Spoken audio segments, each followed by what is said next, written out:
नमस्कार, मैं हूं नीलेश कुमार। आप देख रहे हैं पुरवैया डीएनए। झारखंड का विकास 14 सालों में क्यों नहीं हुआ? बीजेपी ने ज्यादा शासन किया, उसके बाद भी नहीं हुआ। अर्जुन मुंडा को मौके मिले तो क्या हुआ? इन तमाम सवालों से अगर आप भी परेशान रहे हैं तो आपके लिए अच्छी खबर है। अर्जुन मुंडा साहब आज अपनी प्राथमिकता साबित करते नजर आए। पता चला है कि अर्जुन मुंडा के सरकारी आवास में आम की सुरक्षा का पूरा ख्याल रखा जा रहा है। बीजेपी डिजिटल इंडिया की बात कर रही है और झारखंड में पेड़ में लगे आम पर नंबर प्लेट चिपकाए जा रहे हैं। ये भी पता चला है कि आंधी या हवा की वजह से अगर आम टूट भी जाए तो उसका हिसाब भी रखा जाता है। मतलब आश्चर्य है अर्जुन मुंडा जी कि आपके होते हुए भी राज्य में अवैध खनन का सिलसिला चलता रहा। काश आम जितनी पहरेदारी आपने पहाड़ों की होती तो शाह आयोग की रिपोर्ट ये नहीं कहती कि झारखंड में अवैध खनन से 28,000 करोड़ का नुकसान हुआ। मुंडा जी, आपने ये भी कहा है कि सरकारी संपत्ति है आम और इसका ख्याल रखा जाना चाहिए। सर, आपका दिल बड़ा है क्योंकि सरकार में शामिल नहीं होने के बाद भी सरकारी संपत्ति की रक्षा का भाव जो आपने दर्शाया है वो देशभक्ति वाली फील दे रहा है। बस इसी तरह ही अगर आप रांची के सरकारी बस स्टैंड पर ध्यान देंगे तो कृपा होगी। रांची के बस स्टैंड में पहुंचने के बाद हालात ये है कि हालात देखकर यात्रा से पहले ही थकान होने लगती है। आपको मौका नहीं मिला होगा बस स्टैंड जाने का, मत जाइए, पर उन्हीं में से किसी एक को भेजकर पता लगा लीजिए जो आम की रखवाली बॉर्डर की तरह आजकल कर रहे हैं। घंटे 2 घंटे में कोई आम लूट कर नहीं भागेगा, यकीन करिए। और वैसे भी झारखंड में लूट के लिए जनता तो कम से कम बदनाम नहीं ही रही है। आम गायब होने पर जैसी तत्परता दिखाई दे रही है उतनी ही तत्परता बच्चों के गायब होने पर दिखे तो अच्छा लगता सर, क्योंकि आप जैसे जज्बाती नेता के होने के बावजूद भी देखिए झारखंड में बच्चे गायब हो रहे हैं। सुप्रीम कोर्ट फटकार लगा रही है और सरकार के पास जवाब नहीं है। सुना है कि आम बेचकर जो पैसा आएगा उसे सरकारी खजाने में दे दिया जाएगा। आर्थिक विकास की दर को बनाए रखने का तरीका अच्छा है। आखिर कुछ तो कांग्रेस और जेएमएम से सरकार अलग कर रही है, वरना हमें आज तक पता नहीं चला कि हेमंत सोरेन कितने आम खा गए और इसे सरकारी खजाने को कितने का चूना लगा। तो उम्मीद है सर कि आप मुद्दों पर भी ध्यान देंगे। रहा सवाल आम का, तो आजकल हर मौसम आम वाला विज्ञापन टीवी पर खूब चल रहा है, इसलिए परेशान मत होइएगा। डीएनए की शुरुआत आज एक ऐसी खबर से जो आपके लिए जानना बेहद जरूरी है। बेरोजगारी, स्कूल भवन का अभाव, कहीं रोड नहीं तो कहीं पीने का पानी नहीं। इन तमाम मुद्दों पर न जाने कितनी बार आप टीवी पर बहस देख चुके होंगे या अखबारों में पढ़ते भी रहे होंगे। कई बार लगता है कि हो सकता है कि पैसों का अभाव होता होगा, शायद इसलिए किसी इलाके का विकास नहीं हुआ, या भ्रष्टाचार की वजह से व्यवस्था बेपटरी हो गई। पर आज डीएनए में हम आपको दिखाने जा रहे हैं कि जिन नेताओं को आप चुनते हैं वो जीतने के बाद क्या करते हैं। जिन सांसदों को हम दिल्ली पहुंचाते हैं ताकि वो देश चलाने की तैयारी करें, रास्ता निकालें, उनकी प्राथमिकता चुने जाने के बाद क्या होती है। एक रिपोर्ट दिखा रहे हैं, उसके बाद डिटेल्स। सांसद नहीं कर रहे फंड का इस्तेमाल। पैसे हैं पर प्लान नहीं, प्लान है तो रुचि नहीं। क्या होगा जनता का? देश की तरक्की का नारा देकर चुनाव जीतने वाले सांसद चुनाव के बाद तरक्की की परिभाषा या तो भूल जाते हैं या बदल देते हैं। गांव-गांव से वोट लेकर दिल्ली पहुंचने वाले माननीय क्षेत्र का मान नहीं रख पा रहे हैं। Ministry of statistics and programme implementation के मुताबिक जो हालात हैं वो चौंकाने वाले हैं। पता चलता है कि देश में 278 संसदीय क्षेत्र ऐसे हैं जहां पिछले 1 साल में पैसे खर्च ही नहीं हुए, यानी संसद के लिए चुने जाने के बाद तेज गति से दिल्ली का दौरा तो करते रहे पर क्षेत्र के विकास को धीमा छोड़ दिया। तो क्या ये मान लिया जाए कि विकास का कोई रोड मैप नेताओं के पास है ही नहीं? अगर ऐसा है तो फिर उन सभी संसदीय क्षेत्र की जनता का भविष्य कैसे संवरेगा? सवाल यह भी है कि इस देरी के लिए जिम्मेवार कौन है? दरअसल समस्या इसलिए भी बड़ी है क्योंकि 2014 के लोकसभा चुनाव उम्मीद के बोझ तले दबे हुए थे। जनता फटाफट नतीजों की उम्मीद लगाए बैठी है, पर उम्मीदों पर पानी फेरने की कहानी 250 से ज्यादा संसदीय क्षेत्र से आ रही है। सवाल इसलिए भी महत्वपूर्ण है क्योंकि योजना में देरी का मतलब होता है विकास के लिए इंतजार। और दिक्कत यह है कि देश के पहले चुनाव से लेकर आज तक सारे चुनाव मूलभूत सुविधाओं के इंतजार में ही निकल गए। इसलिए सवाल यह भी है कि देश की बड़ी पार्टियां क्या विकास के लिए संजीदा नहीं हैं, और अगर हैं तो विकास की गंगा बहाने के वादे आंकड़ों के सामने झूठे क्यों साबित हो रहे हैं? ब्यूरो रिपोर्ट, जी मीडिया। सोचिए जरा कि एक सांसद जिस पर 20 से 30 लाख लोगों की जिम्मेवारी होती है वो आराम से बैठा रहेगा तो काम कैसे चलेगा? हमारे देश में हर सांसद को 5 करोड़ रुपए मिलते हैं 1 साल में, और ये पैसे MPLD स्कीम के तहत दिए जाते हैं। MPLD का मतलब होता है member of parliament local area development. इन पैसों का उपयोग क्षेत्र के विकास के लिए किया जाता है जहां से वो चुनकर आते हैं। कुछ आंकड़े आए हैं जो गंभीर सवाल खड़े कर रहे हैं, और पहले ही स्पष्ट कर देना चाहेंगे कि मामला किसी एक दल का नहीं है। आजकल एक फैशन है, जैसे ही आप सवाल उठाते हैं तो पक्षपात करने का ठप्पा पर लगा दिया जाता है। इसलिए बता देना जरूरी है कि आंकड़े सरकार की वेबसाइट पर हैं। Ministry of statistics and programme implementation के मुताबिक वित्तीय वर्ष 2014-2015 के लिए जो पैसे आपके सांसदों को मिले, उसमें से मात्र 54%, 5%, माफ कीजिएगा, 5.4% राशि का उपयोग किया गया। ओनली 5%। सोचिए आप कैसे आगे बढ़ेगा देश। आइए ये भी आपको बताते हैं कि member of parliament local area development के तहत काम कैसे होता है, यानी एक सांसद जो है वो कैसे काम करता है। आप ये भी कह सकते हैं कि एक सांसद फंड के उपयोग के लिए कैसे आगे बढ़ा जाता है। तो 3 इकाइयां होती हैं, मोटे मोटे तौर पर बताना चाहेंगे आपको। खुद सांसद होता है इसके लिए जिम्मेवार कि लोगों का विकास हो, जिला प्रशासन यानी डिस्ट्रिक्ट एडमिनिस्ट्रेशन की भूमिका होती है, और केंद्र सरकार की भी जिम्मेवारी होती है। काम ऐसे होता है कि सांसद रिकमेंड करता है, अनुशंसा करता है कि मान लीजिए फलाने एरिया में चापाकल की जरूरत है, या सड़क बनाने की जरूरत है, या शौचालय की आवश्यकता है।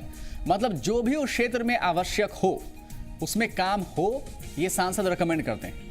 इसके बाद ये होता है कि जिला प्रशासन की भूमिका महत्वपूर्ण हो जाती है, क्योंकि ये जो काम क्षेत्र में होना है कि कहाँ शौचालय बने, कहाँ रोड बने, ये किस एजेंसी के थ्रू हो, ये डिस्ट्रिक्ट अथॉरिटीज तय करते हैं, जिला प्रशासन के लोग तय करते हैं, और केंद्र इसके लिए पैसे देता है।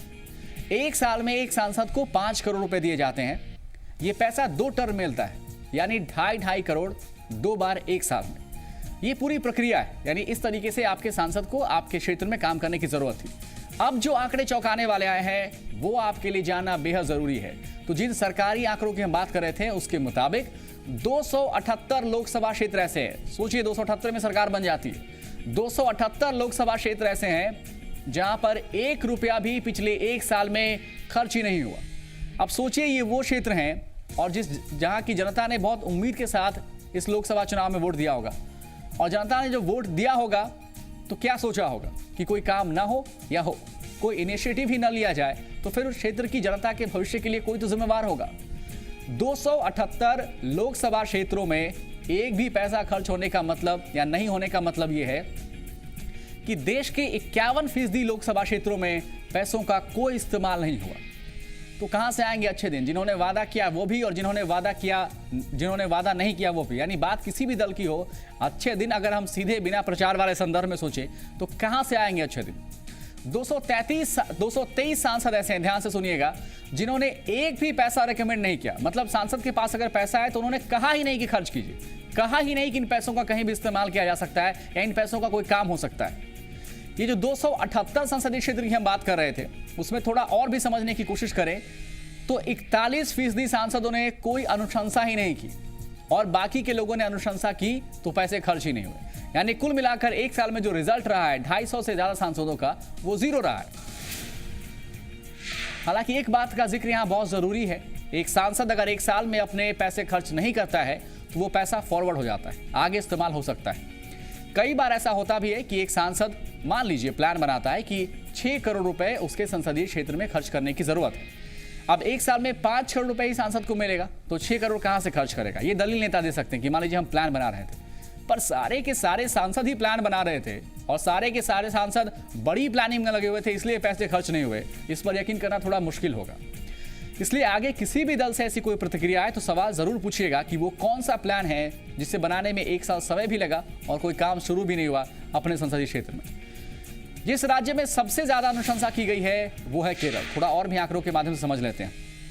पर खर्च करने के मामले में केरल राष्ट्रीय औसत से पीछे है। 2 ऐसे राज्य हैं जहां पैसे 1 करोड़ से अधिक खर्च हुए हैं। मतलब देश की स्थिति यह है कि तमिलनाडु और पश्चिम बंगाल ये ऐसे राज्य हैं जहां पर औसत साल में 1 करोड़ रुपए से ज्यादा खर्च हुए हैं, जहां पर 1 करोड़ की अनुशंसा की गई।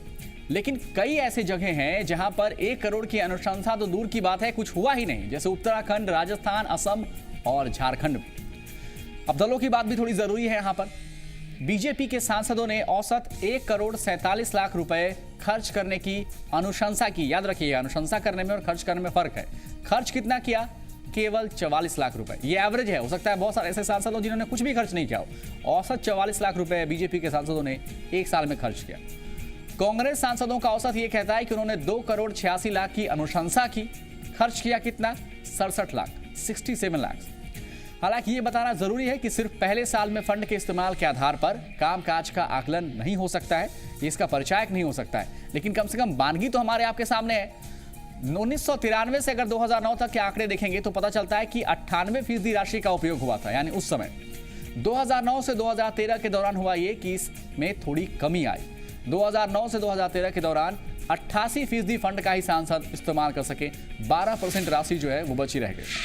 इसलिए दल कोई भी हो, सीधी सी बात है कि अगर सांसद फंड के इस्तेमाल में सुस्त रहेंगे तो उन पर गंभीर सवाल उठने चाहिए, क्योंकि अनुशंसा में देरी का मतलब है कि आपके पास या तो प्लान नहीं है, और अगर प्लान है तो आप सक्रिय नहीं है। बहुत ही छोटा सा विराम, लौट रहे हैं।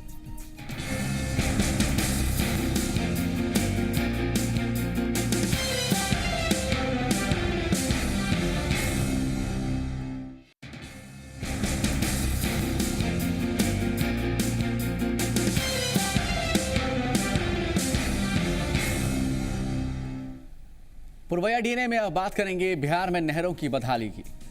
मौसम की मार झेलना बिहार के किसानों की नियति बन चुकी। पिछले साल औसत से कम बारिश हुई, इस साल भी मानसून के साधारण रहने का अनुमान लगाया गया। धान का बिचड़ा डालने के लिए कहते हैं कि रोहिणी नक्षत्र बहुत उपयुक्त होता है, लेकिन ज्यादातर किसान अब तक बिचड़ा नहीं डाल पाए क्योंकि सिंचाई का मुख्य साधन जो नहरें होती हैं वो सूखी हुई हैं। रिपोर्ट देखिए। यही स्थिति रहा, इस साल भी यही स्थिति रहेगा तो किसान कैसे जिएगा? किसानों का हाल अगर पूछा जाए तो इतना बदतर है कि उतना किसी का बदतर। सरकारी ट्यूबवेल नहीं बन रहा है, मरने के कगार पर आ चुके हैं। किसान परेशान हैं, हताश हैं, खेती छोड़ने का मन बना रहे हैं, क्योंकि मौसम और सरकार दोनों उसके साथ मजाक कर रहे हैं। 2014 में औसत से कम बारिश हुई और रही सही कसर, सरकार ने धान और गेहूं की खरीदारी नहीं कर निकाल दी। इस साल भी मौसम और सरकार के रुख को देखते हुए किसान अच्छी फसल की उम्मीद छोड़ चुके हैं। यह है सोन नहर, जिसमें 25 मई के बाद पानी छोड़ दिया जाता था, लेकिन 9 जून तक इंद्रपुरी जलाशय से मात्र 2225 क्यूसेक पानी ही छोड़ा गया, जो पर्याप्त नहीं है। हालांकि हालात सुधरने का भरोसा विभाग की ओर से लगातार दिया जा रहा है। 25 पानी चल रहा है, अभी किसान का उतना ज़्यादा डिमांड भी नहीं है, लेकिन फिर भी मुख्य अभियंता के द्वारा 5000 क्यूसेक पानी रिहंड से मांग की गई है, तो वो पानी आने के बाद और पानी बढ़ेगी। अभी पानी मैंने 2225 चल रहा है, कुछ सभी नहरों में कुछ कुछ पानी दिया जा रहा है। सोन नहर डेहरी के पास सोन नदी से निकलती है। इसकी कुल लंबाई 1600 किलोमीटर है। इस नहर से 5,35,530 लाख हेक्टेयर क्षेत्र में सिंचाई होती है। पश्चिम में भोजपुर, बक्सर और रोहतास, और पूर्व में पटना, औरंगाबाद, जहानाबाद और गया जिले में सोन नहर से सिंचाई होती है। लेकिन नहर में पानी नहीं आने से इन इलाकों के किसान परेशान हैं। में पानी नहीं है, जिसके कारण से पिछुआ रहा है बिया डालने के लिए। अब अगला साल भी यही स्थिति रहा, इस साल भी यही स्थिति रहेगा तो किसान कैसे जिएगा? सोन नहर की तरह ही उत्तर कोयल नहर सिंचाई परियोजना का हाल बेहाल है।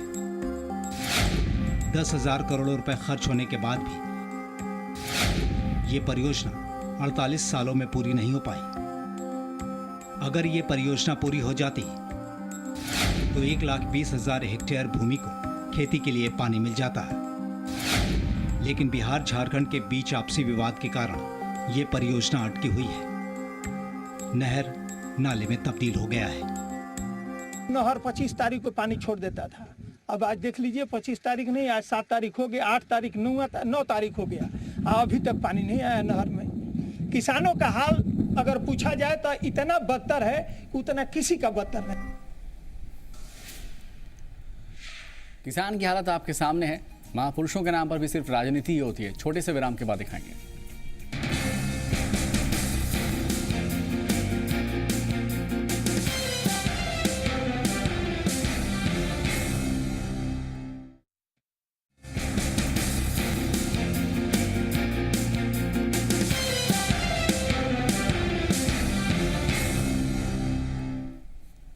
और अब देखिए भगवान के नाम पर राजनीति।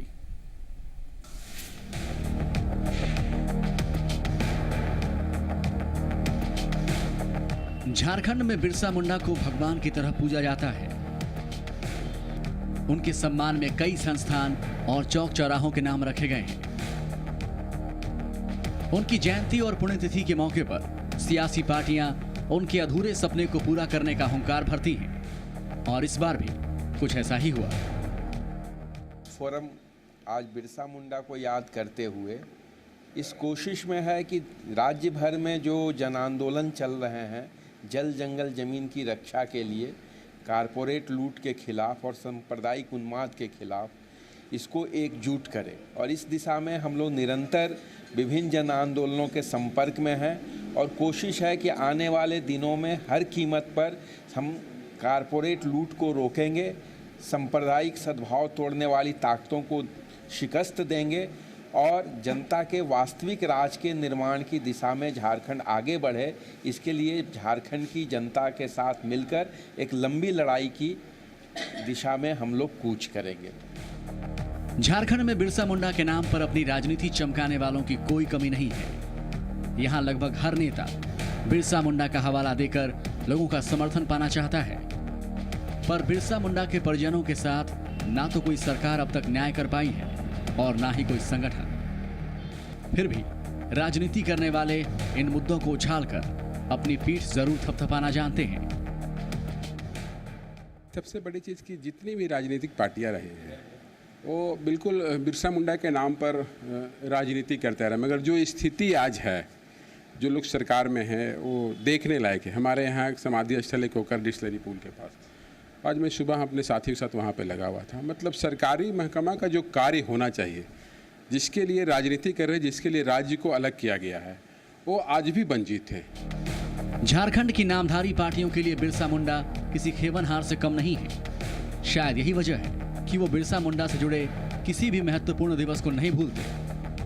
कहते हैं राजनीति में बिरसा मुंडा की सोच को लेकर ही आगे बढ़ना है, क्योंकि बिरसा उनके आदर्श है। जब तक प्रदेश रहेगा तब तक या देश रहेगा तब तक इनको याद हम करेंगे। इनकी शहादत, इनकी कुर्बानी एक इतिहास है।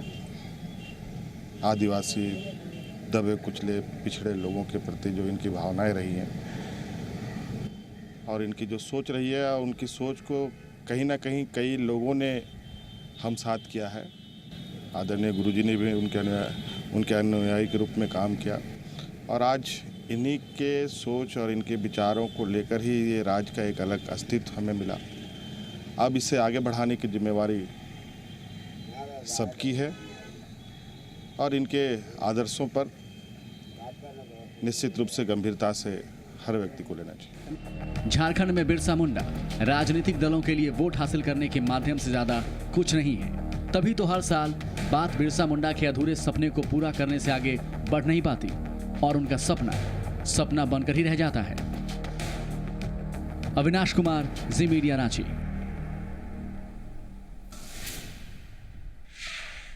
तो आज डीएनए देखने के लिए बहुत बहुत शुक्रिया।